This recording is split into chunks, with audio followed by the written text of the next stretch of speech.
Right now, at this exact moment, Elon Musk is doing something no billionaire has ever dared to do before. He's deleting an entire continent from the internet. Not threatening to do it, not negotiating about it, actually doing it. 340 million European accounts are vanishing from X in real time. Starlink satellites are going dark across 27 countries. And Ursula von der Leyen, the woman who thought she could control the richest man on Earth with a 20 million euro fine, is watching her entire regulatory empire collapse in absolute panic. This isn't a corporate dispute anymore. This is war, and Europe is losing catastrophically.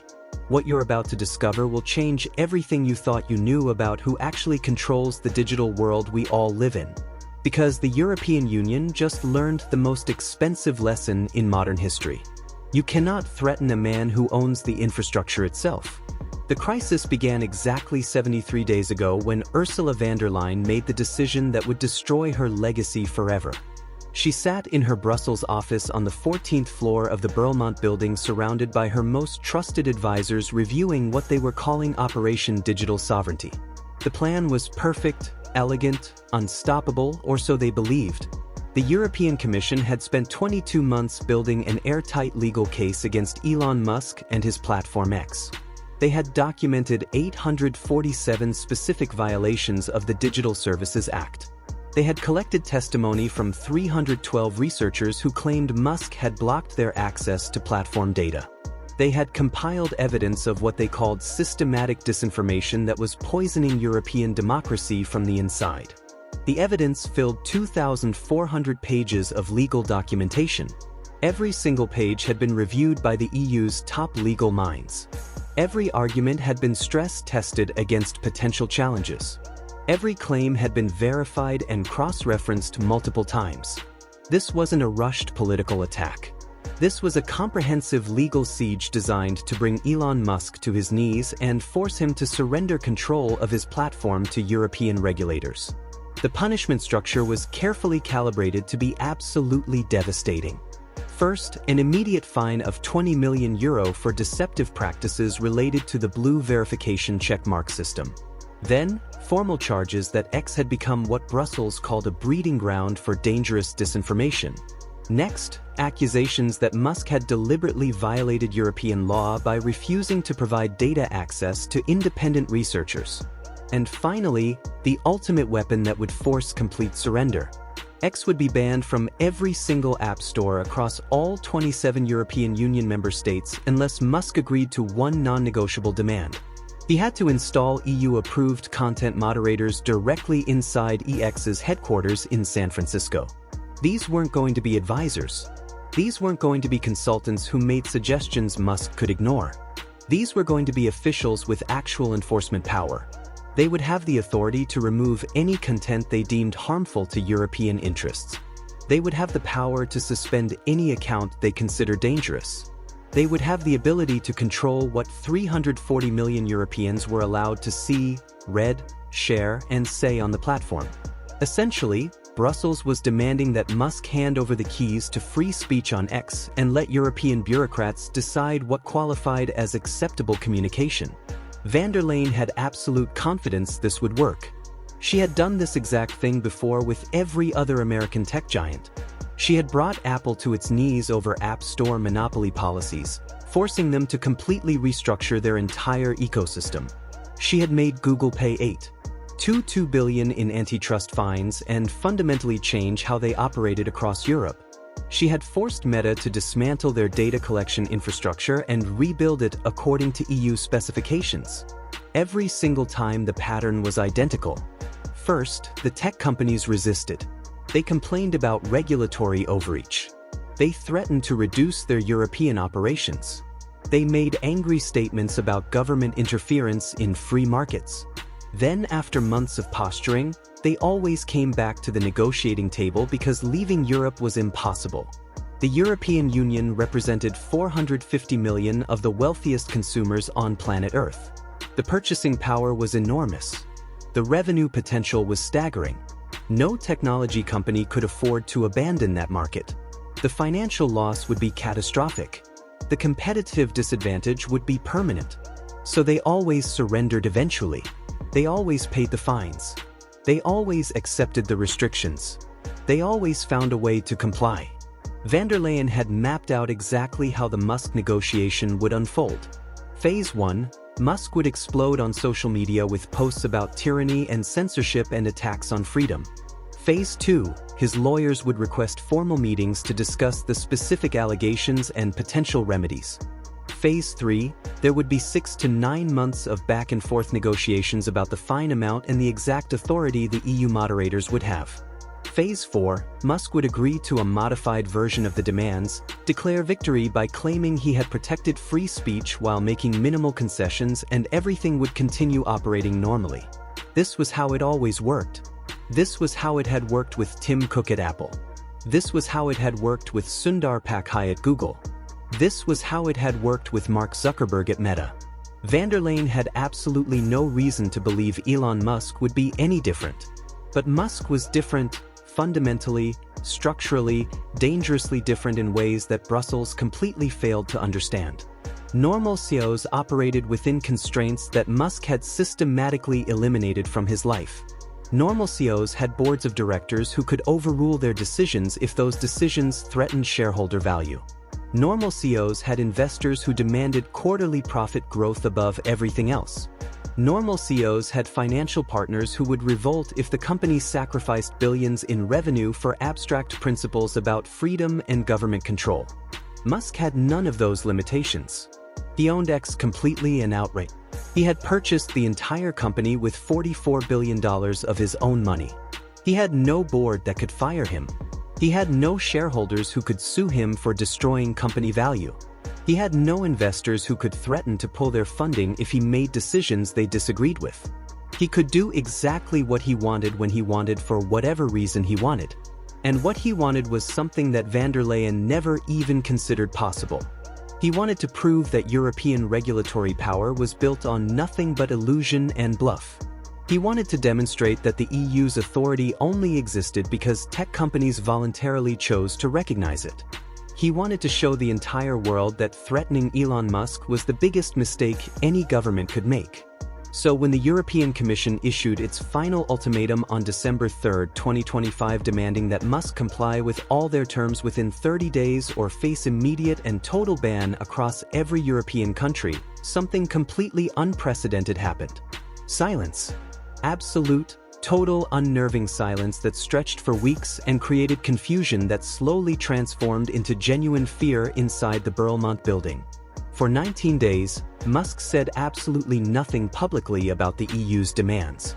No tweets, no statements, no press releases, no interviews, no angry posts about government overreach, no complaints about censorship, no threats about leaving Europe, nothing. It was as if he had simply decided that the European Union no longer existed in his world. His legal team in Europe went completely dark. They stopped responding to emails from EU officials. They stopped attending scheduled compliance meetings. They stopped filing the procedural documents that European law explicitly required them to submit. They vanished from every official channel of communication inside Brussels. This silence created growing panic among officials who had expected the usual pattern of resistance followed by negotiation.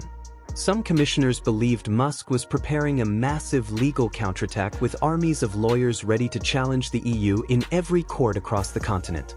Others thought he was stalling for time while his technical teams searched for loopholes in European regulations that would allow him to continue operating without actually complying. A few officials, the ones who had actually studied Musk's history of confronting governments and regulators, began to suspect that something else was happening, something they hadn't planned for, something they hadn't even considered remotely possible.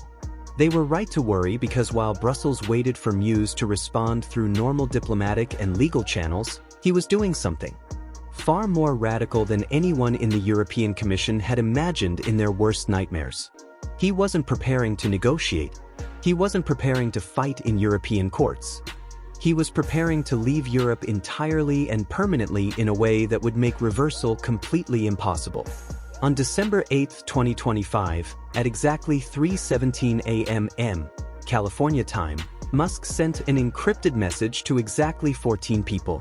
His core engineering leadership team at X, his head of legal affairs, his chief financial officer, and 4 trusted advisors who had been with him since the PayPal days in the late 1990s when he first learned how to fight institutional power. The message contained exactly 3 words: execute protocol severance. Every single person who received that message knew exactly what it meant. They had been preparing for this scenario in absolute secrecy for 7 months. They had mapped out every technical step required. They had calculated every financial consequence down to the exact dollar amount. They had war-gamed every possible response from European governments and regulatory bodies.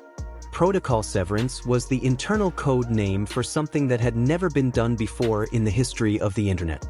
A complete and total withdrawal of a major technology platform from the European Union. Not a temporary shutdown that could be reversed if negotiations improved. Not a negotiating tactic designed to scare Brussels into backing down from their demands. Not a threat meant to bring European officials back to the bargaining table with better terms. A full, permanent, irreversible exit from the entire European continent. Every single European user account would be systematically archived and then deleted permanently. Every server located in European data centers would be physically removed and destroyed to prevent any possibility of data recovery by EU authorities. Every business relationship with European advertising partners would be immediately terminated with no exceptions.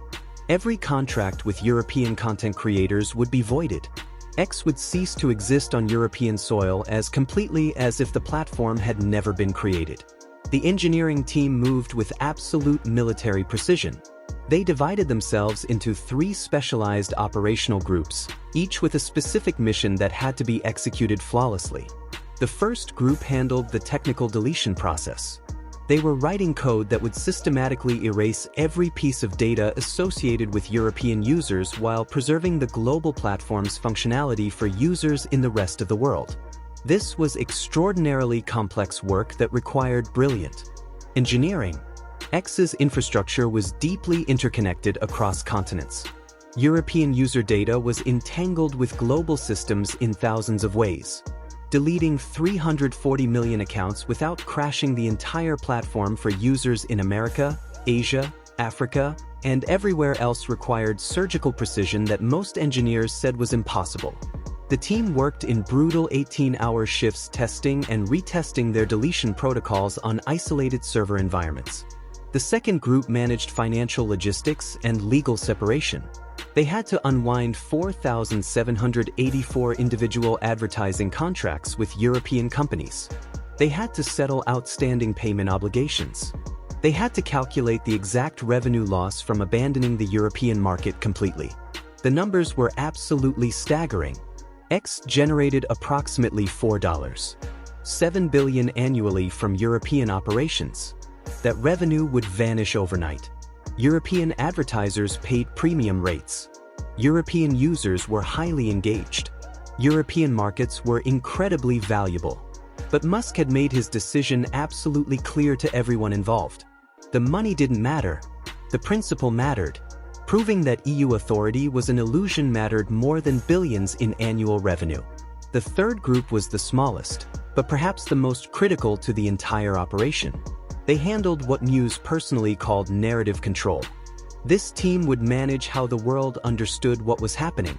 They would craft the messaging. They would time the announcements for maximum global impact.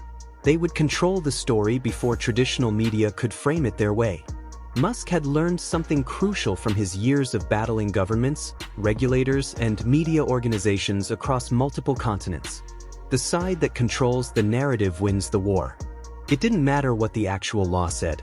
It didn't matter what regulators claimed their authority allowed them to do.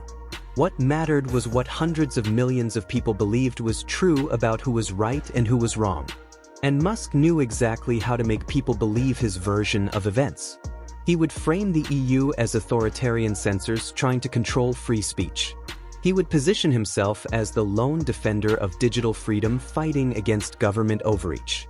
He would make every European user feel like Brussels had personally taken something precious away from them. And he would make absolutely certain they blamed the European Union, not him. On January 2, 2026, at exactly 6 a.m.